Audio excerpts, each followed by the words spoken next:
Today we are talking about the sixth chakra called as Agya Chakra.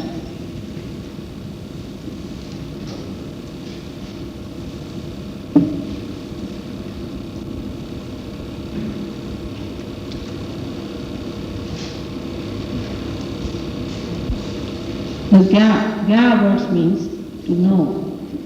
Gya is to know. And A means the whole. Agya Chakra also has another meaning. Agya. Agya means obedience or to order. It can mean both the things. If you order to someone, it is an Agya, and the one who obeys the order is an Agyakari, and the one who does the Agya. This sixth chakra was created in the human beings when he started thinking. Thinking is language expressed. If we do not have a language, we cannot think. But it does not mean there is no thought coming into us. If we cannot express it, it does not mean there is no thought process working in us. But at that subtle stage, when the thoughts are coming to us, they are not in language. So they are not communicated to us. And that's why if we do not have language, we cannot understand what we are thinking.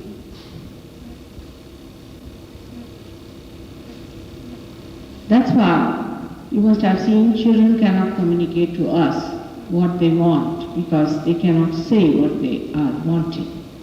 They feel the urge in the stomach and they want to ask for, say, water or something, but they can't say it to us. And that's why they cannot think what they have to say about. But afterwards, when you start thinking and putting it into language, that language is stored in our brain, as shown in the picture on the left-hand side and also on the right-hand side of that yellow and black. Then it comes back to us later on as thought waves, as if somebody is talking to us. But before the language starts,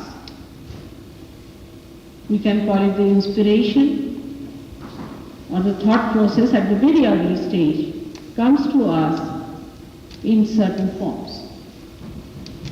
And those forms are in light and shade.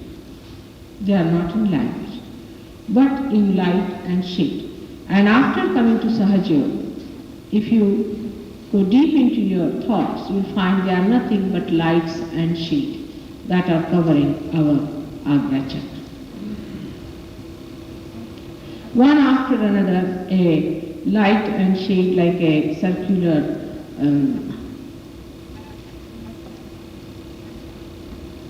lighthouse, they give a kind of a pattern in our head. Now these patterns are molded into language by us at a very early stage, and these are sort of filled into the cups of language, and then these cups are kept reserved in the brain and they come to us that way. When we think, we really understand it because it's a language that comes to us. So what happens to the animals? Do they think or not? They get a thought, an inspiration. But they won't be just thinking about it. Now these inspirations come to them as words when they start living with human beings. So these inspirations go into the thought again as we do. For example, you give somebody a name, say you call him say Tom or something you call a dog. So now he knows that this word means calling me. So he connects himself with that word. But when he does not have the word, when he is just an animal, he is just there, he doesn't think. That's why they are very spontaneous and we are not. Animals are extremely spontaneous, but because they do not think the way we think. And this has created the greatest problem for human beings, how to get beyond thoughts. It's a little complicated thing because perhaps I can see that very clearly as you cannot see the light. And then the light forms the language.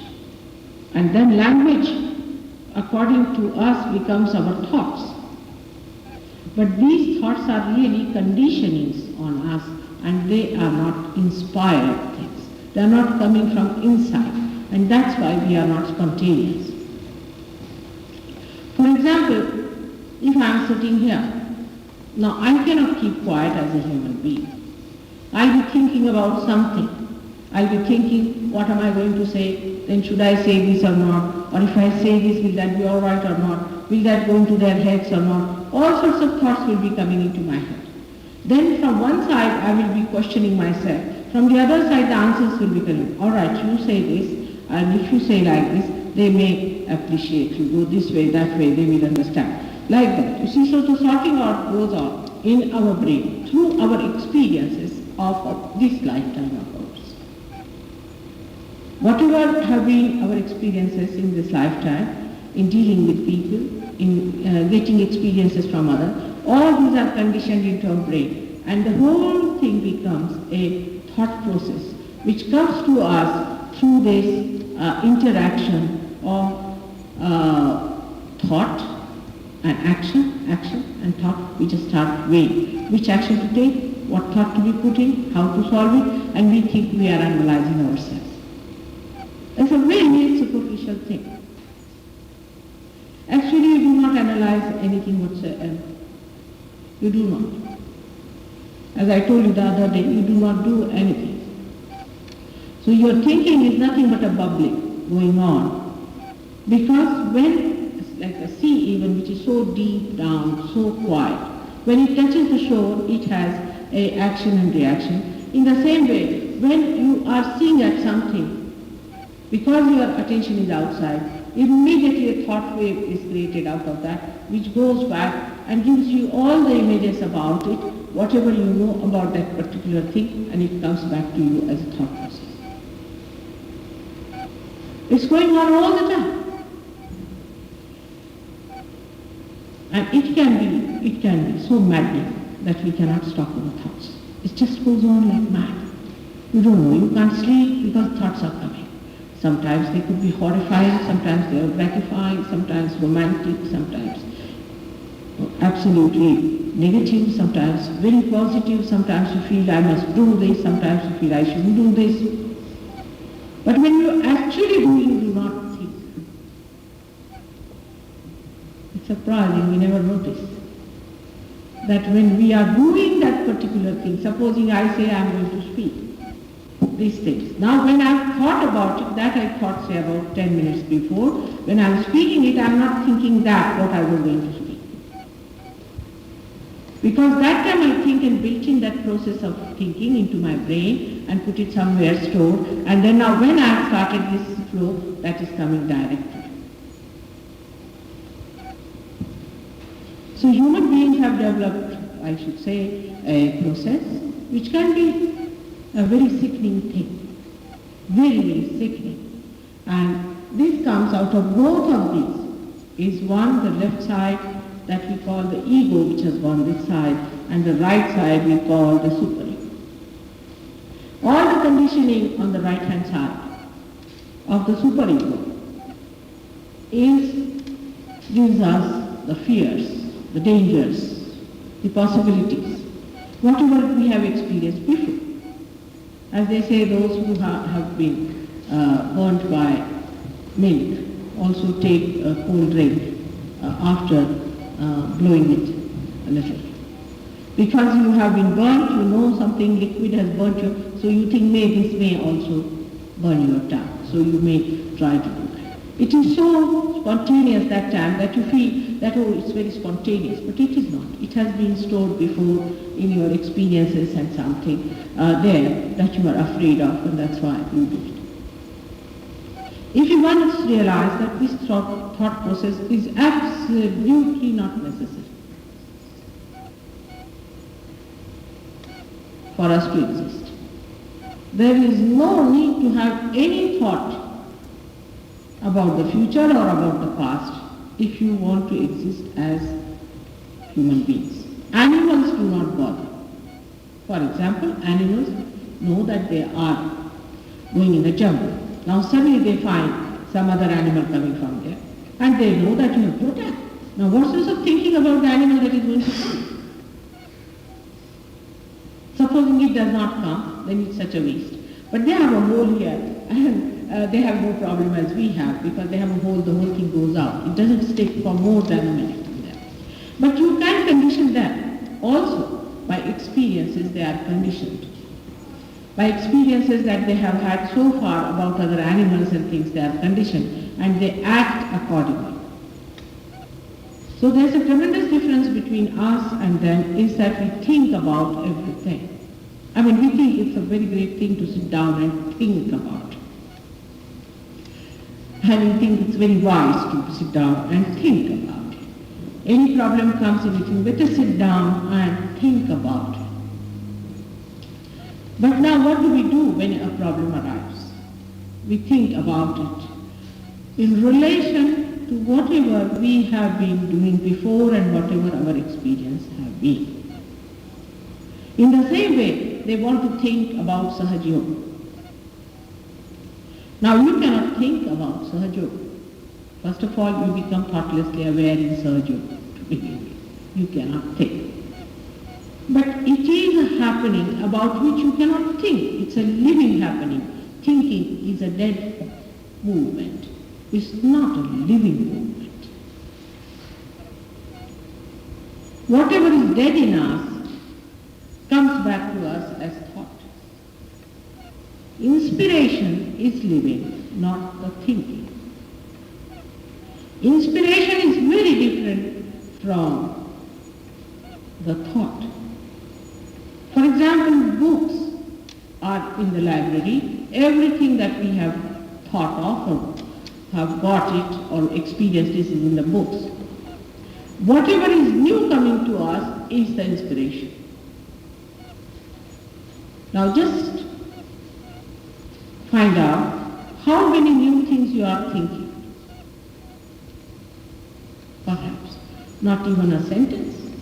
Mostly we say that this gentleman said so, that gentleman said so, that gentleman said so, or I said so. I mean said.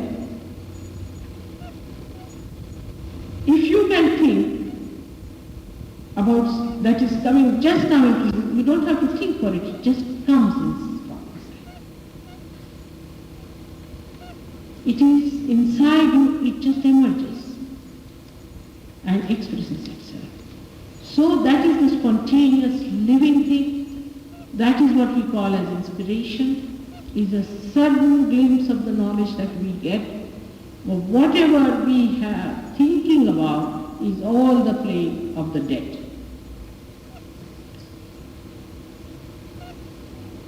So this is the center of Christ.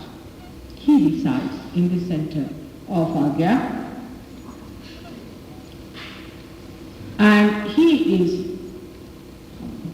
in the Devi Purana, if you read, was born long time before, was created much earlier, and how he developed into Mahavishnu. Also you can read it for yourself because it's a big chapter, and I wish you all could go and read about it and find out how he developed into Mahavishnu. It is very interesting. Because all these things were written in Sanskrit language, we should not say that Mahavishnu was not in the Bible. It was not written at a stretch by one person. So that part is a part of Christ's creation before he came on this earth as Christ.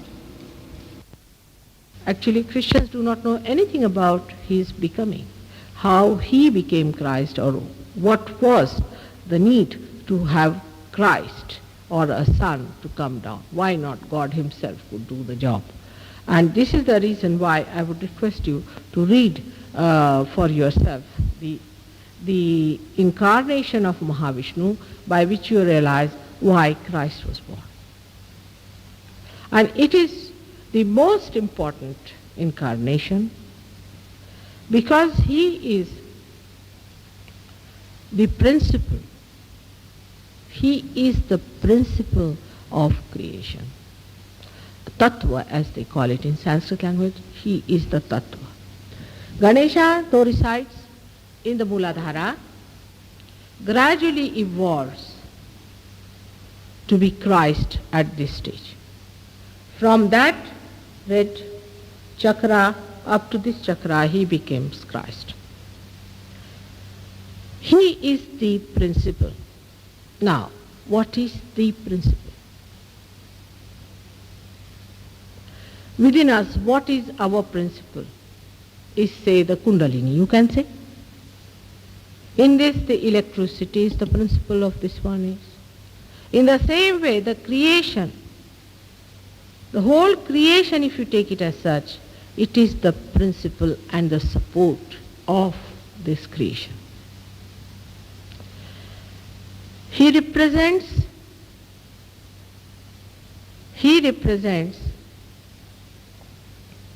the essence of creation.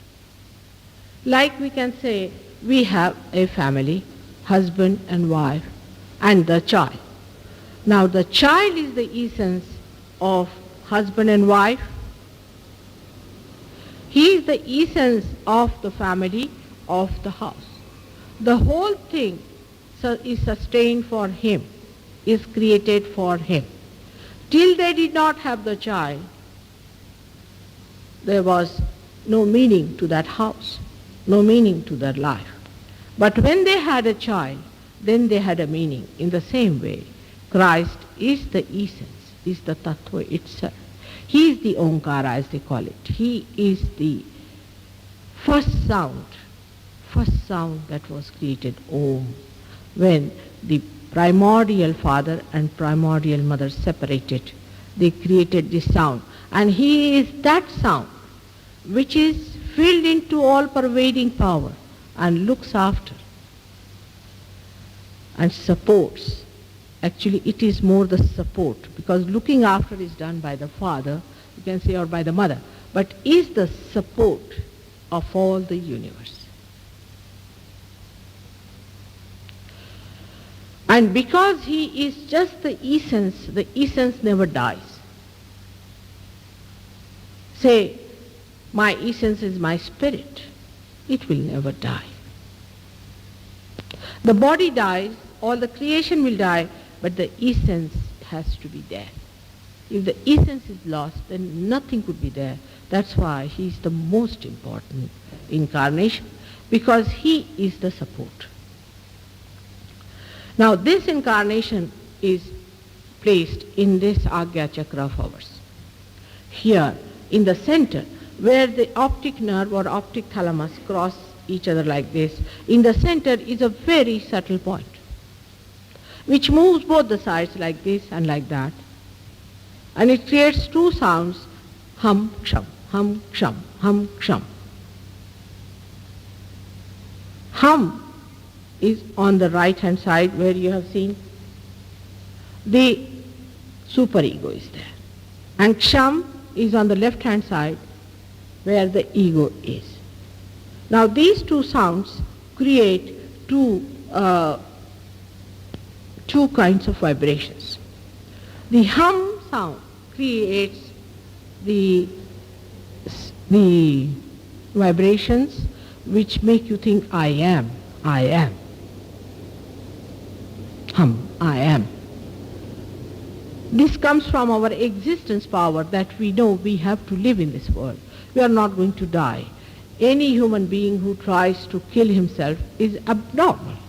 Normally, every human being, every animal or any living thing tries to retain its life. That is through this power of hum, that I am. Now the superego on the left-hand side and the ego on the right-hand side is ksham.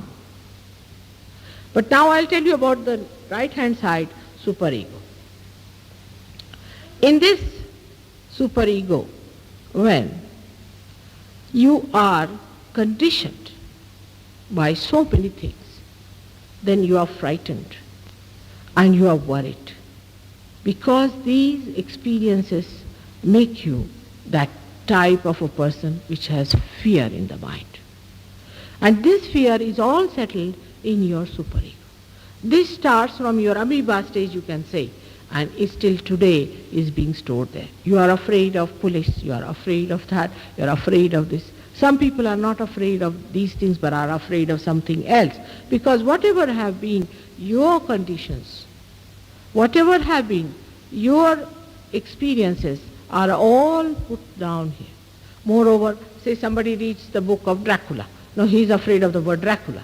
But the children who do not read, they do not know what is a Dracula is. If you say Dracula has come, they said, all right, let's have a look at him. But those children have read about Dracula, they are literally frightened and they say, oh God, Dracula is coming, something terrible is going to happen. So you see, whatever you have read, whatever you have gone through, whatever experiences you have had, all is in the superego. So this superego, in that this center sends message, I am, you are, hum, hum, don't be afraid, you are. So the people who come to me, you have seen some people who come to me are victims of superego conditioning. And these are the people, actually at this stage only you can really discriminate between the two types. One who are very aggressive, the other who are absolutely, we should say, subordinated, frightened. These people, when they come to me, I have seen they go on crying and weeping, mother, this has happened, that has happened, and I really get tired talking to them. And there are so many of this kind that really you have to pay attention to them as Sahajogis, because you will have to deal with them, how to manage them and how to work it out. Now at that time, if a Sahajogi says, now you go on saying hum, hum, hum, hum. A Sahajogi, if he says, then the vibrations will drive out his fear. Even if you are under any fear and you are walking around and you feel that there's frightened, you just say hum, hum, hum. Now, with this saying, the vibrations will clear out this side very nicely. Apart from that, that is the way you can get help from the divine, by saying hum. Now there are many things about hum and ksham, but as the time is, so I do not want to go into great details about it, but I would say the mantra for the right hand side is hum, and for the left hand side is ksham. The right hand side is the ego, which is real problem, you understand that, is a real colossal one. You have to face them. I say anything small here and there, I find the whole thing coming up onto my head like that. So what is the solution for a colossal ego? Colossal ego can only be conquered by forgiving others. Those who have ego must learn, if they feel hurt, they must say forgive. Then another person hurts them, say forgive. And not only forgive, but ask for forgiveness. Both things should be done, more asking for forgiveness. You have to ask for forgiveness if you have too much of ego. It is very important, because if you have too much of ego, means what? That you have pampered it too much. That means you have used it too much. You have dominated people, and that's why you have such a lot of ego. If you have such a lot of ego, you must all the time try to humble down in your heart. Now, in the heart resides the spirit. The ego, too much of ego in a person, always takes you away from that spirit. That's why it is said, humble down in your heart. The reason is, in the heart resides that part of yours which gets completely obliterated or forgotten once you start pumping up your ego. But ego has its limits. It ends up into stupidity and foolishness. You take any person who is egoistical and who is blowing his own trumpet, you will immediately know because he'll be stupid. Without understanding what he's doing, he'll be doing such stupid things that you will start wondering, especially children, what's the matter with this fellow? Seems quite funny. And when the stupidity, you see, faces the person, then he sees for himself, oh God, how did I become so stupid? The stupidity comes to you because you forget the existence of God and your relationship with the whole. You think I am on my own. Why should I not do this? What is wrong in this? What is wrong in that? I should do these things. I mean, in this country, the way people are fighting for things, I mean, you must. Anybody, I mean, those so-called developing countries can't understand what's kind of a thing happening to these people, because the other day my son-in-law was reading an article that people are demanding now that a son-in-law should be allowed to marry the mother-in-law. And he just couldn't understand how can people gather together and ask for such an absurd thing like that. She is your mother. How can you say that way? I mean, it's something, an impossibility for people, normal people, to think like that a son-in-law can marry the mother-in-law. And what is there to make a law about it and to talk about it? It's a very difficult thing. All kinds of stupid things we are doing in this country, which really makes everybody roar with laughter, is because of our Mr. Ego companionship. It is not easy to understand how he befools us. It goes on befooling us all the time, and then we think, what's wrong? An 80-year-old man running after a 20-year-old girl, and the 20-year-old girl befooling this 80-year-old man, supposed to be a statesman, they start, and his statue is erected somewhere there. How is it possible? It is only the ego makes you do all these nonsensical and stupid things. Once you are in Sahaja Yoga, you don't know how to control your laughter sometimes, the way people are foolish, extremely foolish. And this is what it is. It ends up in stupidity, absolute stupidity. I mean, even if you have want to write a novel, you won't get such beautiful characters as you could around you when you listen to them and you're shocked, oh God, what's this going on? And very embarrassing too, extremely embarrassing. They become so foolish with their ego that one cannot understand how thinking man, because by thinking you get your ego, becomes foolish. There is no wisdom in a person whose ego is completely developed like that. If somebody has an ego like that, there is no wisdom in him. You can see that he does not know what is wisdom. He behaves in such an immature way. He may be an elderly man, great-grandfather of somebody, but as soon as he opens his mouth, you are shocked at him. You think, from where this joker has come. The maturity is completely lacking. The other day somebody told me that, Mother, how is it our parents are so stupid and we are searching God? And the elderly people are so foolish and we are searching God. And then I said, no, maybe because of war the parents are disturbed, you see. Most of the parents were disturbed during war. And they said majority of them are like this. And the younger people are searching God and much wiser. And we don't know how to compromise with them because they are not searching God. Why is it they are not searching God and we are searching God? And if there are some searching, there are very few. Now I said this may be due to war, but somebody said, then what about America? You see, in America the people didn't face war so much. The stupidity that they have is sometimes surprising. That is the same thing, as I said, is the development of ego in a human being. Now ego is the thing that makes you think about everything. For example, now we have to say go from here to Birmingham. All right? So we think, now how will I go? Simple way is that I'll take a train or I'll take a car and go away. If there's no reservation needed, I will just jump into the train or go by the car. If the car is available, I'll go by car or by train. Finished. What is there to think about it? But no, then we must plan it out. So I have programmed now. I have to go.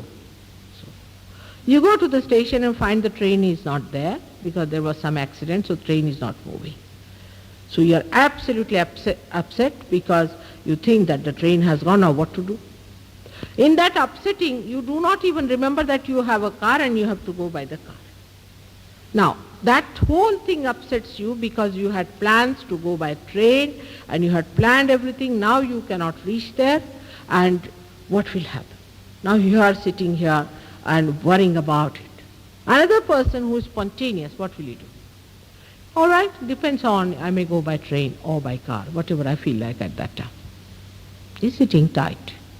So he goes to the train, sees if the train is there, if it is nicely, there's a space available, he gets into it. If the train is not available, all right, he comes home, takes his car and goes away. So now you have informed the people that you must meet at such and such place. That also is there, you see. So those people are running up down there and they will be there at the station. Now, what's the matter? Even if they are at the station, you can meet them at the station. You go by train and you can meet them. What is there to be that much upset about it? You see, you can always contact them. But the way we get upset, we have spoiled the complete program of going to Birmingham, which is a very beautiful program that we have got. We have to meet new people, we have to meet many people, we have to enjoy ourselves. That's all finished. Because we had planned something and it did not work out, we are finished. All these things make us a miserable person. And we are so miserable and so grudging and so boring that those who are next to you just get fed up of it and they say, now shut up. If you are not going to Birmingham, if you are not going, don't go, but don't eat my head now. It's a common experience of many. Is this Mr. Ego? He doesn't want you to be happy. He doesn't want you to be relaxed. He all the time gives you ideas and tells you do this and do that and you must get it done and this is to be done and you better inform that person, be meticulous about it. And it will go to such details that anything fails, you are finished because your nerves are already finished and shattered. Anything, even a drop of inconvenience comes into you or even a feather of disturbance is there, you are finished. And so everybody is rattling, we have tensions, we have problems. Why?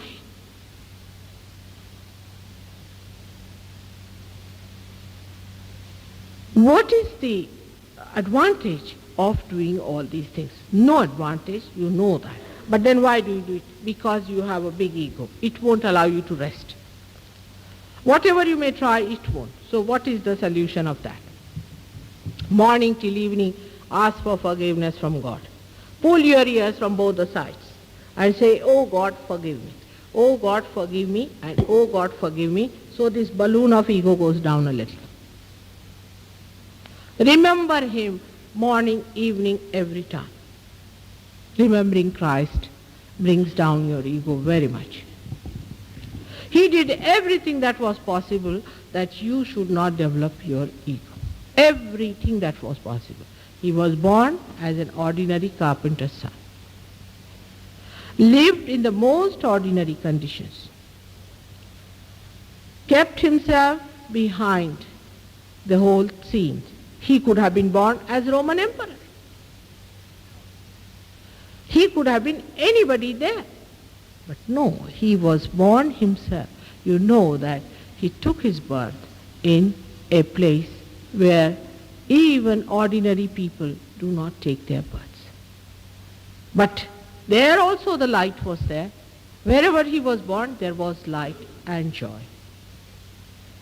And this is the thing we have to know, that we have lost the joy because we have forgotten God Almighty. When we forget him, that he is love and he is joy, naturally joy is also forgotten. And then we see people are not at all happy. They have affluence, they have money, they have everything, but still they are not happy. All the time they are in such a mess that you don't know how to talk to them. If you say this word, they'll be angry. If you say that word, they'll be angry. They are not at all normal human beings. They are sick people, sick with their ego. It's a very simple thing, is to ask for forgiveness. But how many times do we do that? Not even once a day, not even once a month, not even once a year. Even on a Christmas day, if we could say, forgive us, O Lord, for whatever we have done so far, it will work out. But that day we must have champagne to forgive him more. We must have gossips, and we must have all the arrogant things by the time it is the end of Christmas.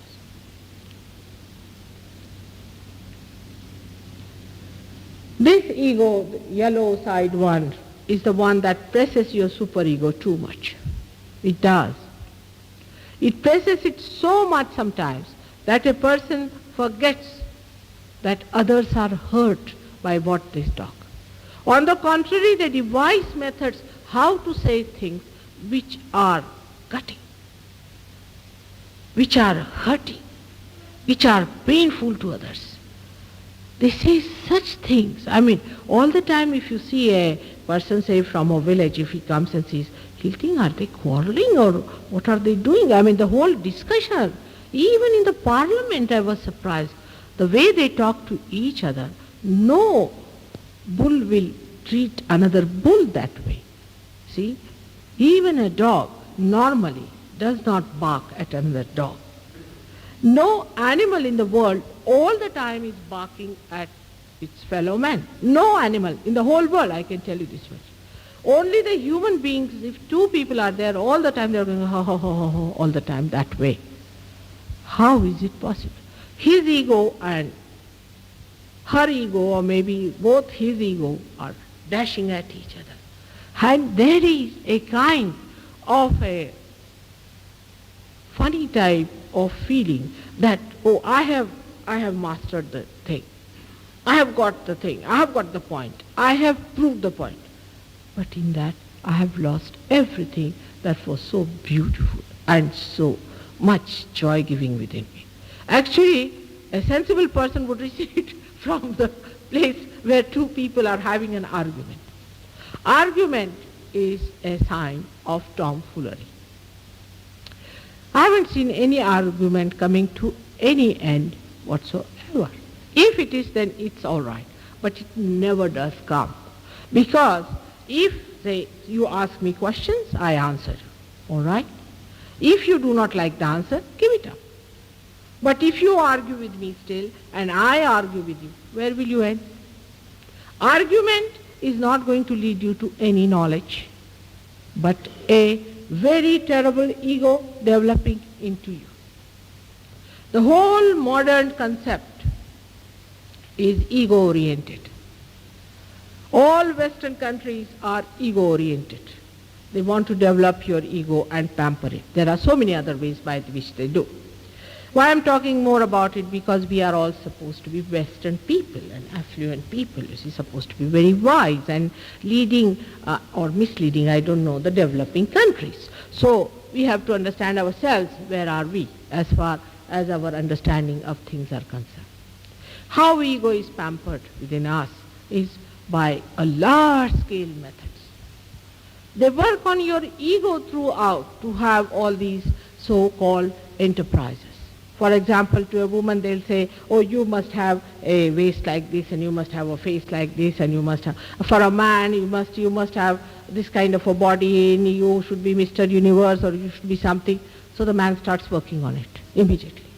There are so many people I've seen running on the roads in this cold, I don't understand, like mad, and some of them are member of parliaments. The whole night they keep awake and the whole day they are running about. I say, what are you doing? What is the need to do this? To keep good health, you must do it. To keep good health, don't work like mad. Be a sensible and a wise person. Wisdom is to be sought, to keep good health, to be all right, and not this kind of mad, ego-oriented things. So then the one way is to excite your ego about your physique. Then there is ego about, you must have a big car. You see, people try to show off their possessions. You have a big car, then they are going about. They really look to me like jokers. That's all they are. Car I can understand is a convenience, and a good quality car, if somebody can afford, should have it, because it's a headache to have a bad car, so it's all right. But by having a car, you become something great. You may not have food in the house, but you must have a very good car to go about. And all these ideas come. Then they will advertise, you see, this will be a very good car for you.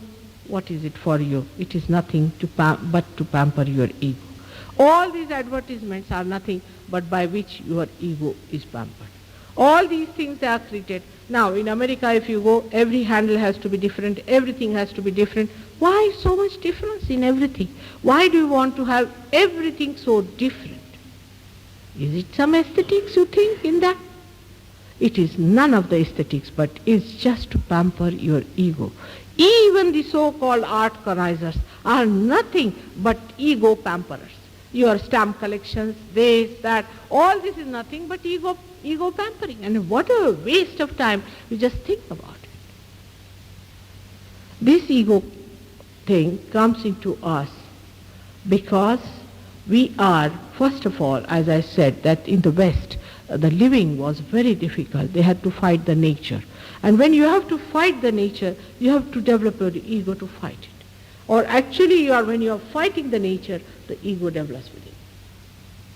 And then once that momentum has started in you, it is very difficult to bring it down. It is such a terrible disease that people have taken it for granted that that's a part of their lives. You are not your ego. You are not.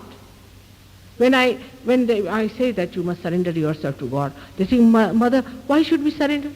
Yourself means that ego with which you are identified. I don't say that you surrender your wisdom.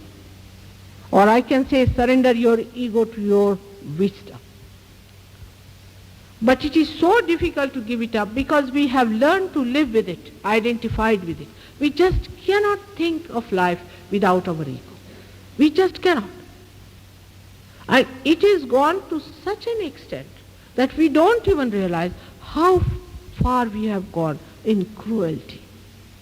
Like, I like this kind, I like that kind. You go to somebody's house and you say like this. It's indecent to talk like that. It is vulgar to express I like. Who are you? Are you God? I want this, I want that, I'm very particular about this, who are you? Just ask yourself a question, who am I? I am the Spirit. I am that eternal being. Have I become that? On the contrary, we are hurting everybody's spirit by our ego. Every moment when we talk to others, we are hurting them. Actually, people have lost faith in God because those who are in charge of God are so arrogant and so egoistical that it has become impossible for anybody to think of God which is beyond your ego. You will be surprised. Ego is absolutely superficial, like a bubble. It is just like a balloon which can burst just like that. And it should go. It should go so that you should rise. It should disappear so that your attention rises in your spirit, and that you see the whole world as a part of that spirit that you are.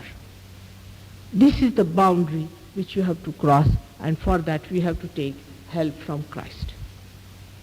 Christ crucified himself. Why?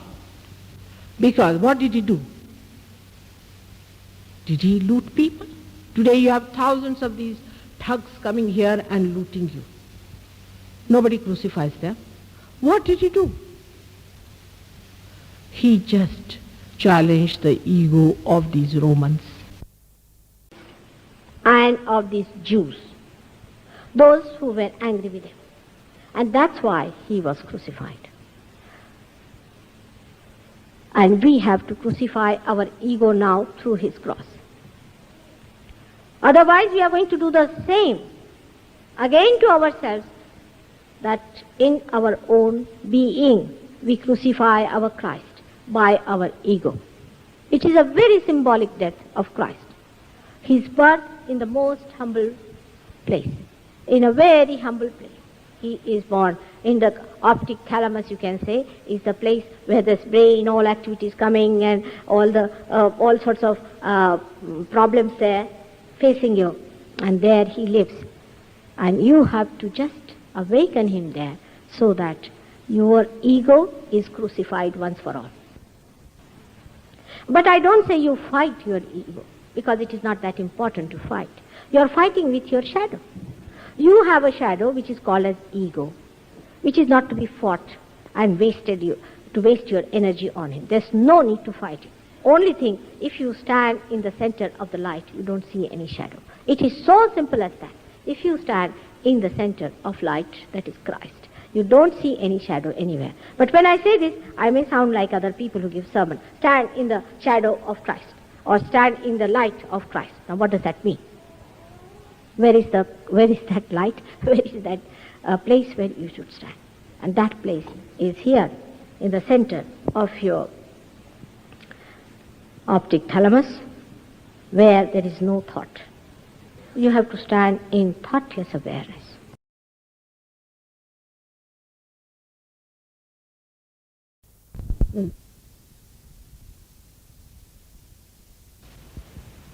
Thoughts will stop and they will be beyond thought. And this is a very, very important chakra for Sahaja Yogis, because when the Kundalini rises above the Agya chakra, immediately there is no thought. You do not get any thoughts from ego or superego. But there is a wobbling in the Agya because of your imbalanced ways. And the imbalanced ways are that sometimes you are with ego or with superego. This has happened to our people in the West. Because we have had so much of ego, we got really tired of it. We got frightened with it. Then we started taking to drugs and things to increase our superego.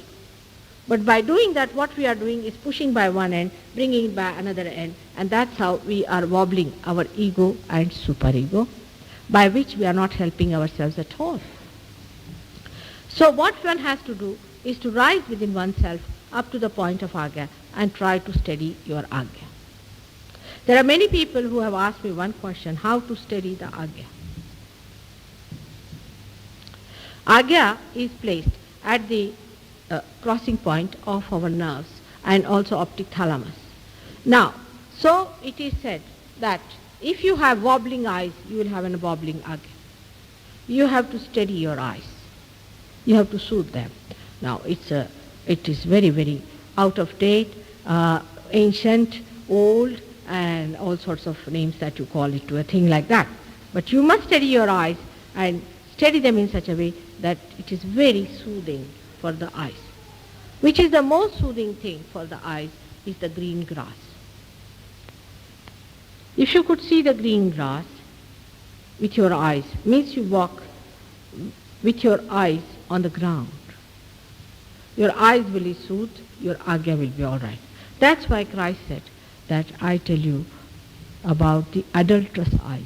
He talked about adulterous eyes. the eyes with which you do adultery. It's a very common thing these days. Every woman a man must see, every man a woman must see. As if it is the most important job. If you have not seen one woman, you have finished. I mean, this is being modern. But I am an old-fashioned lady.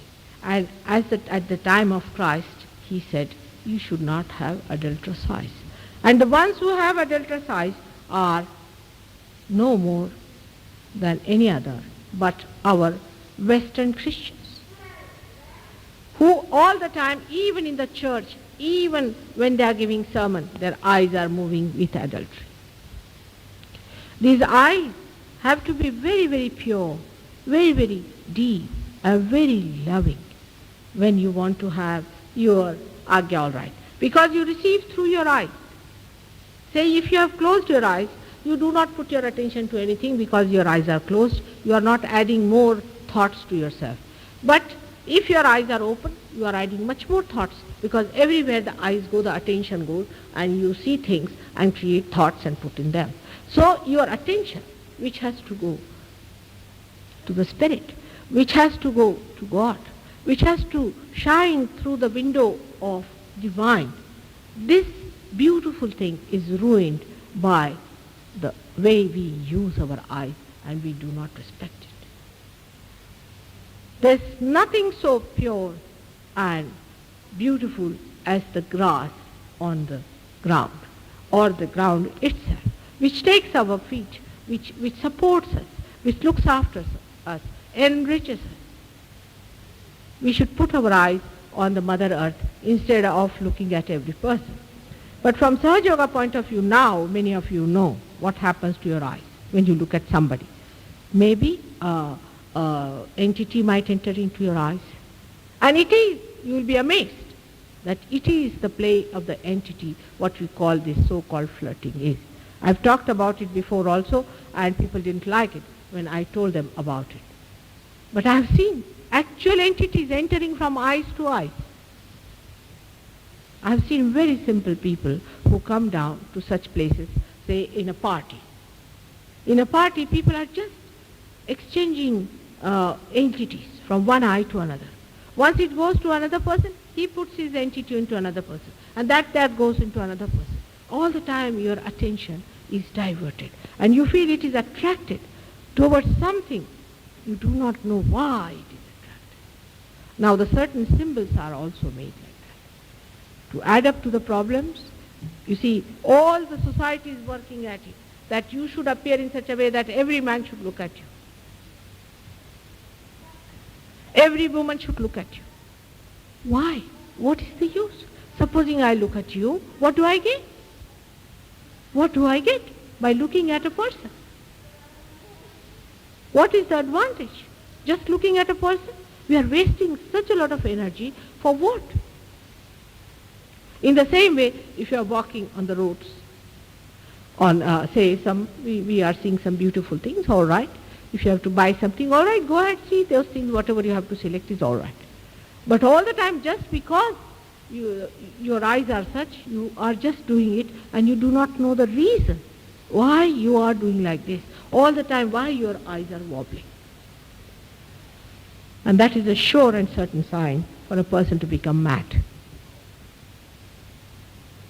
Absolutely, that's a sure and certain sign, is when a person is mad. How do you make it out that a person is lunatic? If you see his eyes, the iris and the eyes are all the time wobbling. They cannot keep it steady. Or they are sick. There also you can see that these eyes are all the time wobbling. There's no steadiness. Not only this, but you have seen those people who come in the Sahaja Yoga, when they close their eyes, they find their eyes are flickering, their eyelids are flickering. That means there's some sort of a disturbance in the Kundalini rising. Whole tension, if you call it as 100, then at least 80% of it comes through our eyes. Then how important it is to protect our eyes from all kind of useless activities we are doing. Christ Christ's life shows so many aspects of how to respect others. But one of them, which is being very much misused throughout, is that of the prostitute. He saved the prostitute. He saved her, no doubt. But you spoil those prostitutes. A good woman, you make her into prostitutes. You give her ideas by which she becomes a prostitute. A good hazif is turned into a prostitute by an egoistical man. Young, small girls who are virgins are being destroyed by your dirty glances. Do you realize this? That you are doing just opposite what Christ had done. And you say that he saved Christ, so even if we are prostitutes, he'll save us. But why be prostitutes? You know, this is such a stupid style of thinking, that we should become prostitutes so that Christ will save us.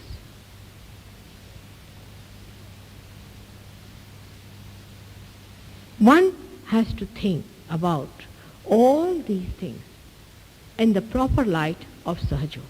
Unless and until you are realized, my talk is just useless for you.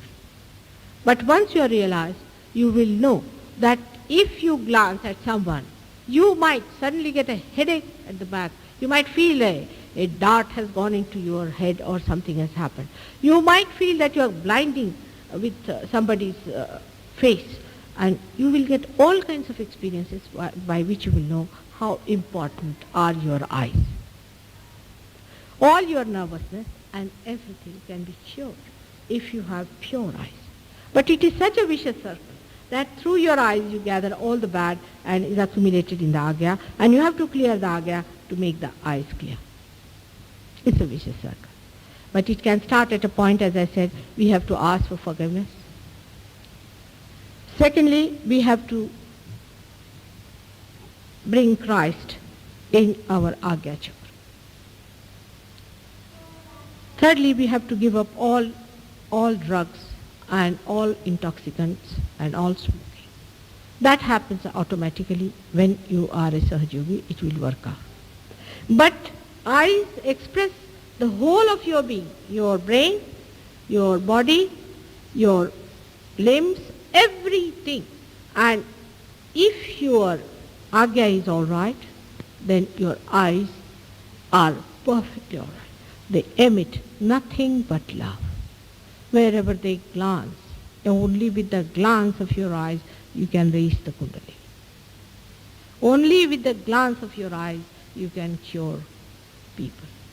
Only with your glance you can bring joy into the destroyed and the ruined people. So these eyes which you see are the windows of your being, of your heart. When the spirit is expressed through your eyes, you must have noticed yourself that when the Kundalini rises, then the eyes become dilated.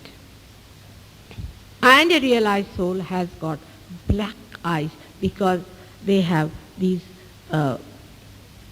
eyes are dilated. At least when I see them, they are all dilated black eyes. Apart from that, a realized soul can be made out by his eyes which are sparkling. There's a sparkle like diamonds. They sparkle all the time, and you can make out from the eyes that this person is a realized soul. There's a tremendous difference between a non-realized soul's eyes and the realized soul's eyes. So you can imagine how your spirit sees through your eyes. But if the eyes are not pure, it doesn't stay there long. So if we have to understand Christ, physically we have to respect our eyes. Mentally we have to give up all that is impure in our mind. Now, so we come to the impurities of the mind. And the impurities of mind are, there are so many poisons you know about. There are books and books written about the poisons. And the psychologists are supposed to take out all your poisons. I don't know if they can do it at all. But they have the worst agya. All these psychologists have the worst agya, and I don't think they are capable of really giving any relief to people who are suffering mentally. Mental sufferings are of two types. The same thing is That one is, vibrations are so much.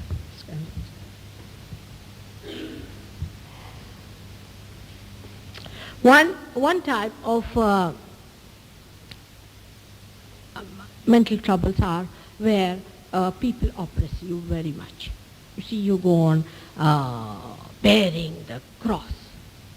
Now, this is a very wrong idea people have about Christ. Bearing the cross doesn't mean that anybody who tries to oppress you, you should go on taking the enslavement upon yourself. You are not to enslave to anyone whatsoever. Anybody who tries to make a slave out of you, you should deny it, absolutely. You should say, I am. Who are you to dominate? Anyone, whether you are of a black skin or a red skin or a yellow skin, nobody has right to dominate anyone in this whole world. And if anybody is doing it or what to do now, after all, you see, we are poor people, or we are like this, or he is supporting and all that, then they are running away from their duty towards themselves. Such people cannot get realization. Slaves are not going to become kings. So the slavery that is supposed to be confused with bearing the cross is another confusion of modern times. We have to rise in our self-respect, and we have to understand that no one in this world has a right to dominate us. But then what is bearing of the cross is? First of all, the people of his level never suffer. It's just a joke going on. It's a leela. It's a play going on for them. They never suffer. And even if they so-called act as suffering, they just do it because they want to do it. They are not helpless people. They are not slaves. And those who think that by bearing it up and by suffering it, we are becoming Christians, they should know they are psychological cases. And if they are crying and weeping and all the time saying, what to do, you see, I'm in love and my lover tortures me, you are neither in love, neither you have a lover. It is a kind of a psychological clubbing that he is a dominating man and you like his domination, that's why you are together. It's a simple fact. So every human being has his own self-respect, and he must respect his self, that is the spirit within him. And nothing should dominate it. Whether you belong to this country or that country or this ism or that ism, all this will break down under the rule of God. Nobody has the right to dominate anybody's spirit. But when you are given freedom, you go to the other side, that is Mr. Ego. You do not know how to use your freedom. So you try to dominate others. Your freedom means everybody's freedom is in danger. You are on top of everyone and torturing everybody's souls, and you are dominating by land and by properties or by possessions. So either this way or that way, mentally if you are of this category or that category, you are against yourself. Just be in the center and see for yourself. Just be looking at it. Are you emitting love towards another person? If you are a slave, how can you love? You cannot. If you are free and abandoned, how can you love? Love has its own bondages, very sweet and beautiful. You have to live with them. You enjoy those bondages For a little child will come to your house and he will spoil your house, no doubt, and that he should do. And you should enjoy that spoiling. Then your freedom, if it is challenged by a little child's crying, then you are not wise people. This is abandonment.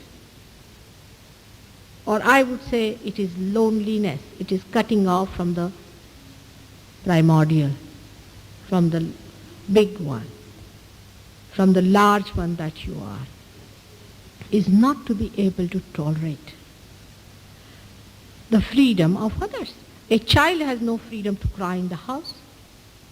What sort of freedom you conceive of? A mother has no right to say something she wants to say about her child, which is her duty to tell him what is right and wrong. If the son does not have right to eat whatever he likes in his own mother's family, then what sort of freedom do you have? It's such a confusion of things.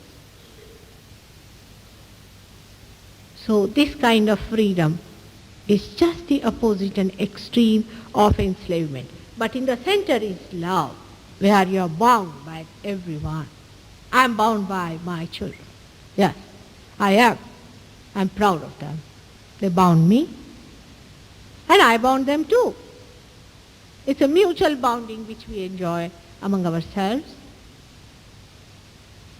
There is such a give and take when there is such a bondage of love. But do we understand the importance of bondage of love? At the slightest pretext we break it. Say a wife says, I would like to go out today. Husband will say, why? I'm very tired, don't you understand? Or if the husband says, I feel like eating something, or some particular thing, he says, pancake or something. A small thing. Oh, I'm very tired, every time you're demanding. If she could just think, by making that little thing, he would be so very happy. She should be dying to know what he wants, and he should be dying to do what she wants, and then enjoy each other's company, or you are wasting all your properties that you have as human beings. You don't know how much you are wasting from each other. Every moment is filled with such beautiful bondages, where exchanges are there. What have you gained? The way you are fighting, the way you are going about, what have you gained? Let me see. When you die, you have to announce in the paper that XYZ is dead, and you find there's nobody. And you have to even pay for people to visit you when you die. This is the case today. Such dryness, such emptiness, such loneliness exists. What have we achieved through this? So this bondage, we have to. And there is no question of sacrifice, you see, the way we must sacrifice for the family. What are you sacrificing? I mean, if you pay for your family, you get the joy out of it. That's why you do it. If you have to lead a nice, good life, you are not sacrificing anything, but you are gaining by that, leading a good life. If your wife says, don't go to the pub, and if you do not go there, then you should not say she is an orthodox, old-fashioned, this, that, and that. But instead you should thank your star that in these modern times also there's somebody who is telling you the truth. Because the whole edifice has come up. Do you mean to say that truth should not be told? All this is falsehood in which you are living, and if you have to be happy, come down to reality. Friends also same thing. With the friends, what sort of relations we have with our friends? What do we expect from them? Sending them a Christmas card? And then if they don't send, feeling bad about it? There are no deeper bondages. We have not lived with them. If we allow ourselves to be bound by them, they will be bound by us. You better try this. Try to be bound by them. Don't be afraid of anybody else. Just try to be bound by others. And you will be amazed how much they will be giving you. I am a living example of this. I can tell you, I am a living example of this. I am bound by all of you. If somebody says, Mother, when are you going to leave us? No, I cannot. I am just bound by you. I just do not want to leave because I love you very much. How can I leave you? It's impossible for me. So then, what do I gain out of this love? Everything that is in this world. What do you want me to get? I cannot even count what I can get out of it. Immeasurable ocean. I become an ocean myself. Break your ideas about your own personal freedom and liberation is liberating your intelligence. You are liberating your own wisdom. And the sweetness and the beauty, which is never perishable, whether you are old or young, that is going to be your own. But these poisons that are being built outside and inside you, please throw them away. These are mental poisons. Through Agya you can take them out. You see, this is an opening also through which many things go out. Try to work it out. Look at the tree with love. And you'll find that the tree itself is giving you the joy of its creation, because you'll become thoughtless. And the Creator who has made that beautiful tree will be pouring all that joy which is stored into it. Every human being is a store of joy. Unlimited. I assure you, believe me. And don't waste them because somebody is not properly dressed, or he is not according to the way you want him to be, which you learnt in your public school. Every doorstep, everywhere there is beauty lying. Do not miss it. But if you have a possessiveness about it, and adultery about it, then you can never enjoy them. You can never enjoy all that beauty, all that store, all that wealth that is in every human being. Every moment it is bubbling. For Agya, it's a good thing. Christmas is coming, and at the time when I have to wish you happy Christmas, that at this occasion I am speaking about Agya Chakra, in which what I said is Agya is one must know what to order and how to obey. Obey the divine. Obey your elders. Obey yourself and not your ego. And then you can order also others. Not only human beings, but you can even order the sun and the moon and all the winds and everything in the world. Everything you can control, everything with this Agya. You try one thing. If you know somebody is going to do something wrong, just Take his name and put it to Agya. He'll not do it. Try it. This is a trick I'm telling about for those who are realized souls, not for those who are not yet realized, but those who are realized can try. If the other person is doing something wrong, you can try your Agya. Anything you order on your Agya will be respected, but your Agya must have Christ there, because you have the great support awakened within you, which does not exist here, but into every man's head. It is all pervading into all small atoms and molecules. It is everywhere, into the sun and any place you go. It is there. So try to develop your Agya. That is the mastery of yourself. Those who have a good Agya can master anything and understand that the idea about mastering worldly things and mastering human beings and mastering this, and some of them are mastering in, say, other crafts and things. Best thing is to master your agya. And you really become the master of yourself, by which you can master many things. And today, on this great day, when I'm wishing you a happy Christmas, I wish you to have the most powerful agyas, that people, when they say your forehead, should know that Christ is reborn again within you. May God bless you. We'll not have any programs after this, I'm sorry, because I'm going to India. I'm going on the 7th and I'll be back, I think, in the end of March. All of you who have been here and who have got realization or have not got realization should know that it is a very subtle thing which has worked within you, and it has helped all of you every way. So we have also an ashram. The address of the ashram will be now told to you, so that you note it down for yourself. Where is the ashram? It is very near Dulles Hill Tube Station. Please go and visit those people and meet your brothers and sisters who are there, and there's a telephone number will be there. Please contact them and keep the contact. Another thing is that we are going to have a New Year's Day celebration of having all of us lunch together, and you are all cordially invited to be there by about 12:30 or so, and we'll have some lunch and some music and some meeting together and the bondage part of it. Thank you very much. May God bless you.